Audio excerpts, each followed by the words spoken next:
Good afternoon. Since the moment that Russia invaded Ukraine, the United States has worked with our partners and allies around the world to stand strong against Putin's aggression. As Russia continues its brutal and unjust war, mortgaging its future and economy to move to a permanent war footing, Putin is engaged in a contest of wills with our coalition, and he's counting on us to retreat. Today, alongside my Ukrainian friend and colleague, Minister Marchenko, I want to be clear that we will not retreat and that we will do everything we can to support Ukraine. In a decisive sign of that resolve and our solidarity with Ukraine, I'm very glad to announce another step forward.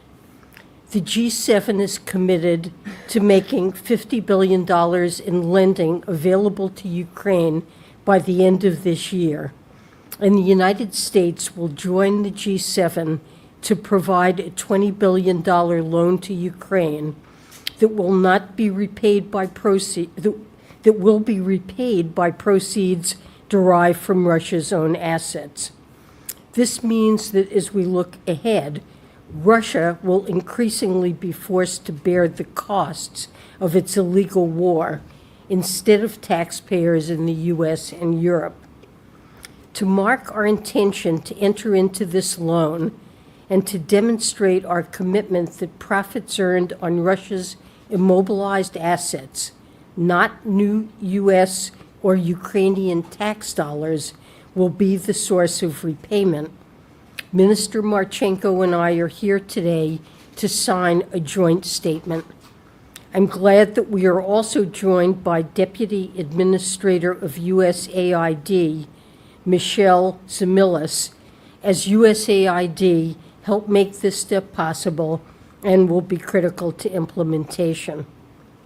Supporting Ukraine is important in its own right, to equip a sovereign, democratic country with the tools it needs to protect its people from unspeakable brutality and its economy from devastation. We're fulfilling a moral obligation. But let me be clear, supporting Ukraine is also vital for the national interest of the United States. Letting Ukraine fall would invite further aggression by Putin and jeopardize the safety of our NATO allies in Europe, who we are committed by treaty to defend. Supporting Ukraine also sends a broader, unmistakable message. Wars of choice, launched by autocrats across the world, will be met with a swift and united response. And supporting Ukraine is essential to upholding the rules-based international order that has supported peace and prosperity for America and the world since the end of World War II. For all these reasons, we continue to provide Ukraine with weapons and financial support to sustain its brave resistance. We imposed and continue to expand and enforce an historic sanctions regime to deprive Russia of the funds and goods it needs to prosecute its war of choice. We put in place a novel price cap on Russian oil that restricted Russia's revenues while keeping global energy markets well supplied. We also immobilized approximately $280 billion of Russian sovereign assets held in financial institutions across G7 countries and agreed that they would remain immobilized until Russia pays for the damage it's caused. In June, President Biden and G7 leaders proposed a creative solution, a loan that would equip Ukraine with the near-term resources to defend itself and rebuild, repaid by capturing windfall proceeds earned on Russia's immobilized assets. This loan initiative will provide Ukraine with urgently needed funds and will make funds available by the end of this year. It will send a message to Putin that waiting out our coalition is a losing strategy. And it will advance our collective security and the values that have supported our global economy and financial system for nearly a century. Let me congratulate my G7 counterparts on the progress we've made. The United States will continue to move forward to make good on our commitments and show Putin that we will not back down. Mr. Marchenko. Madam Secretary, ladies and gentlemen, of course, for us it's a tremendous decision which you made. It's a significant support you provide for Ukraine.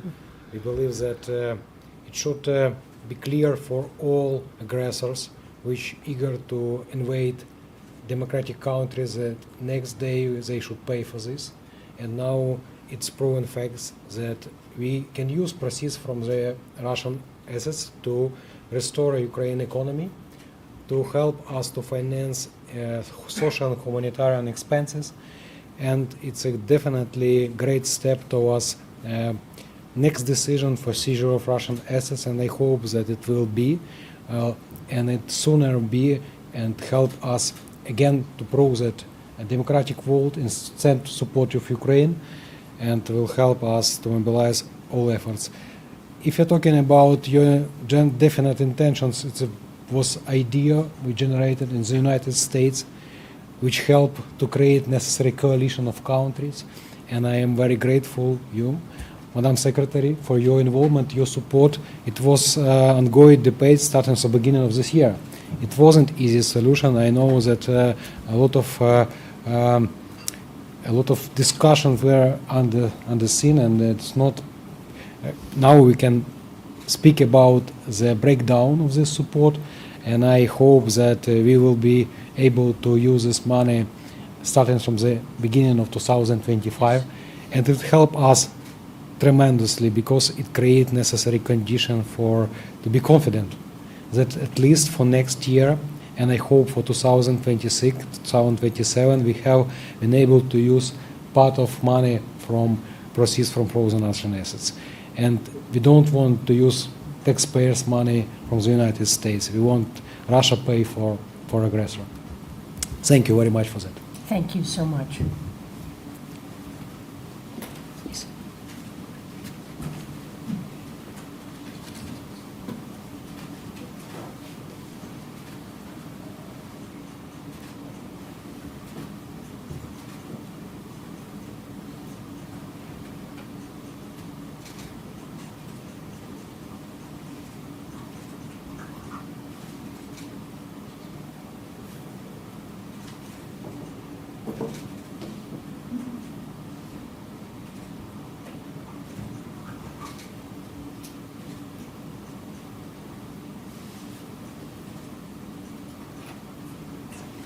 So